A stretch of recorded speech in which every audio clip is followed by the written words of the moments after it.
So I've been messing around with creating video compression models, and it's insane the amount of data you can store in such a small space. So basically how it works, you take an input video, then it goes into the model and basically gets encoded into this kind of like weird latent space. And then you have another part of the model that decodes it back into a video. So here's an example of a decoded video. And this is a model that I trained last night. And so how small do you think this visual data can be stored and have like this level of quality? The answer for this model that I trained is that. And that's small. Like how? How do you store that much visual data into this small, just little thing? Like that's crazy. But I thought, why not try to go further? So I have just started training a new model, and it's only been going for around like 30 minutes. So the results you are going to see here are after like 30 minutes of training. So it's going to get much better. But even still, let's begin.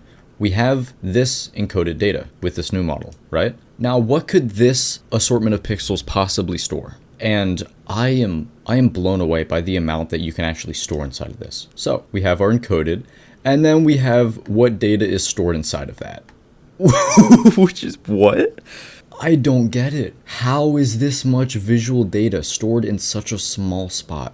I don't get it. I made the model, and even I don't understand how it's possible to store that much visual information in such a small area. Like maybe to some people that are in the field of like video compression stuff, this isn't like crazy to you, but to me I don't get it. That's crazy. So let's look at more examples from this model. Okay, here we've got another tiny thing, and what could be stored in this? It's a person. Now you can see their eyes do look a little funny, but understandable. Their eyeball is probably like a whole like 6 pixels in the encoded state. But like I don't get it. Like I don't get how that much information is stored in such a small spot. It just doesn't make sense. Again, a whole clock stored in that tiny thing. Like I don't know if it's just me who like finds this crazy, but like that's crazy. Here's an example that I really don't get how it does it. So if you look at the visuals, you can see all these like really thin lines like moving around next to each other, and they're like coherent. They're not like morphing into each other really. You can tell with like certain areas it's kind of like a little blurry, but you look at this, you go, okay, like these lines all close to each other.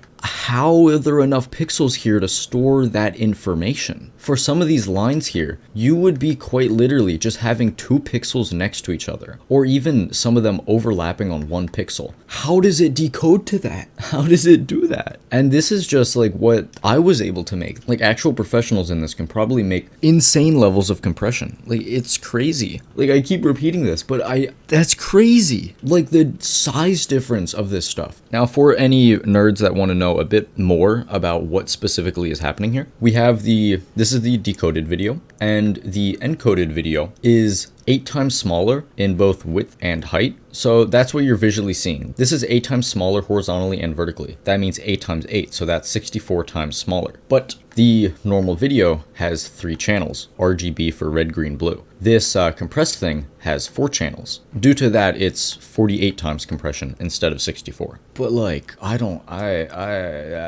that's crazy. Let's grab a new thing from something that was just done, because this is currently training as I'm recording this.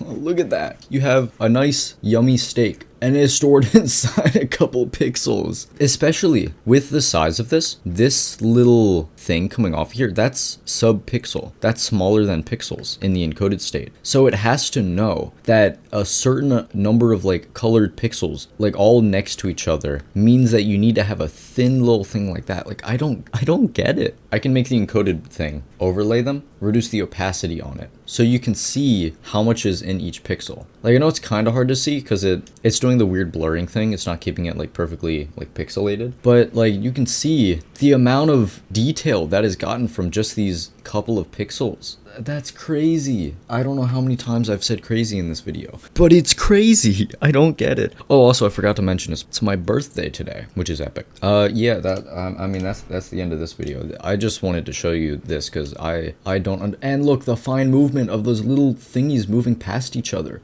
let's get the pixels on there. It's like just a bunch of pixels. All right, thanks for watching this. Have a great rest of your day, and drink water. And if you want to see more nerd stuff like this about like AI stuff I do in my free time, like let me know. But see ya.